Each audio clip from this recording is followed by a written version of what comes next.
Montgomery simmered with unrest. By 1955, whispers had become voices, voices had become chants, and chants had become marches. The bus boycotts spread like wildfire. Churches overflowed with prayer and strategy. White leaders dug in their heels, fearing the tide of change. Amara, once the quiet teacher, found herself in the thick of it all. Her classroom by day became her battlefield by night. She wrote pamphlets, spoke at gatherings, and stood arm in arm with leaders who refused to bow. The woman who once believed in only quiet strength now carried a voice sharp enough to cut through fear. Daniel, though battered by threats and beatings, never left her side. Each article he wrote, each photograph he captured, carried truth to the world beyond Montgomery. Northern papers embraced him. Southern papers condemned him. His typewriter keys became his fists, striking blow after blow against injustice. But not all enemies came from outside. Some came from within. Elijah Carter had known Amara since childhood. They shared school benches, laughter, and dreams whispered under starry skies. To Elijah, Amara had always been more than a friend. She was the anchor in a world that stripped black men of dignity daily. But she chose another, and worse, a white man. Jealousy festered into rage. Elijah convinced himself she had betrayed not only him but their people. In his eyes, her love for Daniel wasn't defiance. It was betrayal. On a storm-lashed night, Elijah found himself in Sheriff Donnelly's office. Donnelly, a cruel segregationist with a reputation for brutality, leaned back in his chair, smoke curling from his cigar. Elijah's voice shook, but his envy was louder than his conscience. Elijah, she's hiding with him, the teacher and the Yankee journalist. If you want to stop their poison, you know where to find them. What followed was chaos. A church known for hosting strategy meetings went up in flames, its steeple collapsing into fire and ash. Police swept through neighborhoods, battering down doors and dragging young black men into crowded cells. Daniel wasn't spared. Ambushed by thugs in an alley, fists and boots rained down until his shirt was red. By the time he was dumped at the hospital steps, his face was barely recognizable. Amara fled into the night, hunted. Her name was whispered through the streets, by some as a curse, by others as a prayer.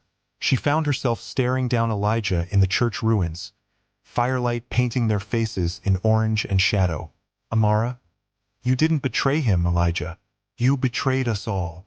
Her words cut deeper than any blade. Elijah staggered back, her gaze piercing through the storm of guilt in his chest. Montgomery was not the same city. Marches had shaken its streets, buses had bent to the will of boycotts, and the eyes of the world were fixed on the South. The voices of freedom had grown louder, sharper, unstoppable. Amara stood at the center of it all, no longer the timid teacher. Her speeches electrified crowds. Her pen helped draft petitions and letters to Washington. Her hands, once trembling at the touch of forbidden love, now held Daniel's without fear. Daniel carried scars that never healed. He limped from the night of his beating, his face etched with reminders of hatred. Yet he never left. Together, he and Amara turned their pain into power. Their love, public, defiant, was itself a protest. Every step they took side by side was rebellion. But betrayal has a long shadow. Elijah Carter had wormed his way into power. No longer a boy drowning in jealousy, he now wore tailored suits, standing beside white officials as a token voice of moderation. He preached patience, condemned violent protests, and fed names of activists to police. To some, he looked successful. To others, he looked like a man who had sold his soul. And karma does not sleep. At a rally in front of City Hall, the truth unraveled. One of the very leaders Elijah had served betrayed him in turn. Standing before a restless crowd, the man sneered. He was never with you. He was ours. Just another pawn we paid to keep you quiet. The crowd erupted not with cheers, but with rage. Former friends turned their backs. Children pointed with disgust.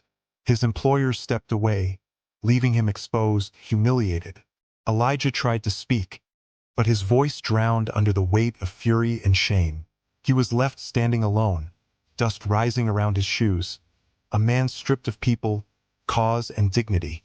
Meanwhile, Amara and Daniel marched toward Washington, their hands clasped as they stood at the Lincoln Memorial.